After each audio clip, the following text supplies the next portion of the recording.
Ang 15IB ay dumalo sa 3rd Quarter Municipal Peace and Order Council, ang Municipal Anti-Drug Abuse Council meeting sa Cauayan, Negros Occidental nito lang ika-10 ng Setyembre taong kasalukuyan.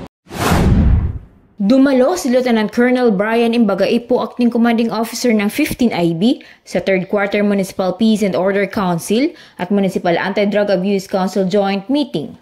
Kasama rito ang mga kinatawan mula sa Municipal Local Government Unit, Municipal Police Station of Cauayan, Department of Interior and Local Government at iba't ibang ahensya ng pamahalaan.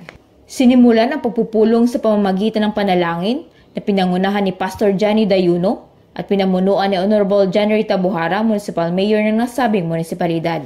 Sa nasabing pagpupulong, inilahad ni Lieutenant Colonel Bagaipo ang kasulukuyang estado ng mga operasyon ng 15IB at ang kanilang mga hakbang laban sa insurhensiya sa Cauayan. Kabilang narito ang pagsisikap ng batalyon upang mapanatili ang seguridad sa buong munisipalidad. Tinalakay din ang pagpapalakas ng mga hakbang pangseguridad sa pakikipagtulungan sa iba't ibang kaalyadong puwersa o friendly forces sa Cauayan.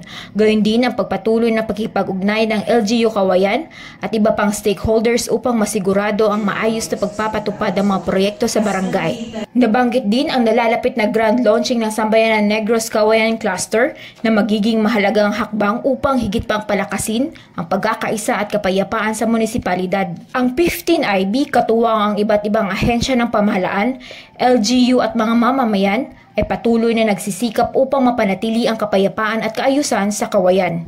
Sa mga darating pang hakbangin at inisyatibo ng 15IB, inaasahan natin ang mas mapayapa at maunlad na bayan.